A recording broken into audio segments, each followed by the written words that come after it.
తెలంగాణలో అధికార మార్పిడి జరిగింది.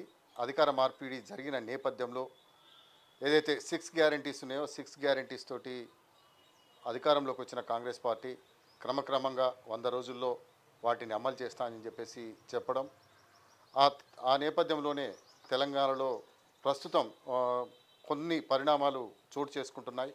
అటు విపక్షంలో కూర్చున్న గత అధికార పార్టీ అనేక ఆరోపణలు ఈ అధికార పక్షంపై చేస్తున్న పరిస్థితిని చూస్తున్నాం. కాబట్టి ప్రస్తుతం తెలంగాణలో ఈ పరిస్థితుల నేపథ్యంలో పార్లమెంట్ ఎన్నికలు కూడా సమీపిస్తున్న నేపథ్యాన్ని కూడా మనం చూస్తున్నాం. కాబట్టి అంటే ఈ పరిణామాలపైన మాట్లాడేందుకు మనతో పాటు ఉన్నారు ప్రముఖ విశ్లేషకులు ప్రొఫెసర్ కూరపాటి వెంకటనారాయణ గారు ఉన్నారు. వారితో మాట్లాడదాం. సార్ నమస్తే. నమస్కారం సార్, ఒక ప్రొఫెసర్గా అంటే 7వ తారీఖు వస్తే కాంగ్రెస్ పార్టీ అధికారంలోకి వచ్చి 2 నెలలు అయింది.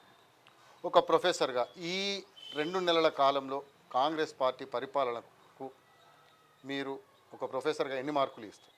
ఇప్పుడు దాదాపు 2 నెలలు, మీరు అన్నట్టుగా 2 నెలలు కంప్లీట్ అవుతున్నది.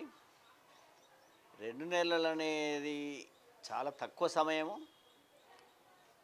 రెండో అంశం ఏంటంటే ఒక చిన్న భిన్నమైనటువంటి పరిపాలన వ్యవస్థ, విధ్వంసానికి గురైనటువంటి ఆర్థిక వ్యవస్థను వాళ్ళ చేతులు పెట్టిపోయారు.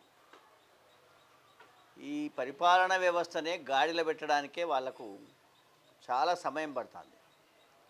ఇక అప్పులు పుట్టకుండా భూములు అమ్మే పరిస్థితి లేదు, అప్పులు తెచ్చే పరిస్థితి లేదు, అదనపు పనులు వేసేది లేదు, ఖజానాల పైస లేదు. ఇటువంటి పరిస్థితుల్లో ఆర్థిక వ్యవస్థ ఉన్నది.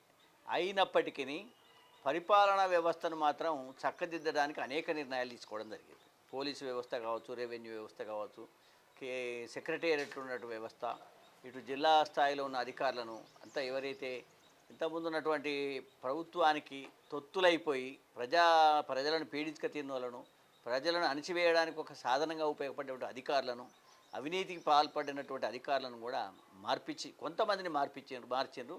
పరిపాలన వ్యవస్థను ఒక రకంగా ప్రజలకు సంతృప్తినిచ్చేటువంటి పద్ధతిలో ఇవాళ ఒక స్వేచ్ఛా వాయువులు ప్రజలు తీసుకుంటున్నారు. తర్వాత ఆఫీసు పోతే కూడా రెస్పాన్స్ ఇచ్చేటువంటి పరిస్థితుల్లో అధికారులు ఉన్నారు. కాబట్టి ఆ మేరకు అది మంచి పరిపాలన అనుకోవచ్చు. దాదాపు వాళ్ళు తప్పకుండా ఇది 70 మార్కులతోటి పాస్ అయినట్టే లెక్క. అంతేనట్టుగా. అంటే మరి ఈ 6 గ్యారంటీస్కి సంబంధించింది మనం చూస్తే 60 రోజులు పూర్తి చేసుకుంటున్నది, మరి 100 రోజుల్లో పూర్తి చేస్తా అన్నారు. కాబట్టి మరి సమయం 40 రోజులే ఉంది. పూర్తి చేస్తారనే నమ్మకం ఉందనుకోవచ్చా? పూర్తి అనేది అంటే ఇప్పుడు మొదలు పెట్టడానికి దానికి కావాల్సినటువంటి ఆ సర్వే అనేది ఈ మధ్యన ఒక వారం 10 రోజులు టైం ఇచ్చి సర్వే దానికి సంబంధించిన అప్లికేషన్స్ కూడా రిసీవ్ చేసుకున్నారు. అయితే ఇవి అర్హులను నిర్ణయించేటువంటి విధి విధానాలను నిర్ణయిస్తున్నారు, కమిటీలు వేశారు, నిర్ణయిస్తున్నారు. ఇక మూడవది డబ్బు సమకూర్చుకోవాలి. ఎందుకంటే ఇవి 6 గ్యారెంటీస్ మామూలు విషయం కాదు అది. ఎందుకంటే మహిళలకు 2,500 రూపాయలు, పెన్షనర్లకు 4,500 రూపాయలు, తర్వాత కరెంటు ఛార్జీలు ప్రతి నెల కట్టాలి, ఇంకా సిలిండర్ కూడా 500కి ఇస్తున్నారు కాబట్టి అదొక 500 రూపాయలు. ఇవన్నీ కూడా దాదాపు ప్రతి నెల మళ్ళీ అదనంగా కూడా ఒక 4-5 వేల కోట్ల రూపాయలు అదనపు భారం పడుతుంది.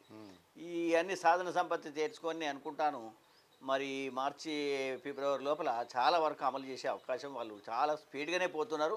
కాబట్టి వాళ్ళకు ఉన్నటువంటి లిమిటేషన్స్ అంటే వనరుల కొరత ఏర్పడడం అనేది, విధి విధానాలు నిర్ణయించడం, అబ్సల్యూట్గా మొత్తం యూనివర్సలైజేషన్ అంటే మొత్తం కుటుంబాలనే అందరికీ అన్ని పథకాలు రావు. కొన్ని అర్హతను బట్టి, ఎవరెవరికి అర్హత, ఆర్థిక పరిస్థితిని బట్టి, వాళ్ళకి సామాజిక పరిస్థితిని బట్టి, వాళ్ళకు ఉండేటువంటి ఎంప్లాయ్మెంట్ పరిస్థితులను బట్టి రకరకాల పిరామీటర్స్ తోటి అర్హత కలిగి వాళ్ళని డిసైడ్ చేసినట్టయితే ఉంటే ఎవరైతే మన సమాజంలో దాదాపు 25-30% కంటే ఎక్కువ పేదవాళ్ళు లేరు. ఏదో మన వాళ్ళు ఇది ఆర్బీఐ రిపోర్ట్ ప్రకారము, నీతి ఆయోగ్ వాళ్ళ రిపోర్ట్ ప్రకారం ఈ మధ్యన అసలు పేదరికం బాగా తగ్గింది అంటారు. లేదా 5%కే తగ్గింది తెలంగాణలో అంటారు. నేనైతే ఒప్పుకోను, కానీ 20-25% మంది పేదవాళ్ళు ఉన్నారు. ఈ 6 పథకాలు కూడా అలాంటి వాళ్ళకే అమలు చేసినట్టయితే ఉంటే తప్పకుండా ఇది పెద్ద సమస్య కాదు. కాబట్టి విధి విధానాలు నిర్ణయించడంలో చాలా జాగ్రత్తగా ఉండాలి. ఏదో కేసీఆర్ కనుక రైతు బంధు ఇచ్చినట్టు మొత్తం బోళ్లకు, రాళ్లకు, కాలువలకు, 50 ఏళ్ళ కింద అమ్మిన భూములకు, రాజీవ్ రహదారికి కూడా మొన్న రైతు బంధు పడ్డదని చెప్తున్నారు. రాజీవ్ రహదారి కింద అంటే 30 ఏళ్ళ కింద అమ్మిన భూములకు వాళ్ళకు కూడా రైతులకు పడ్డది. చాలా కాలనీస్ ఏర్పడ్డాయి హైదరాబాద్.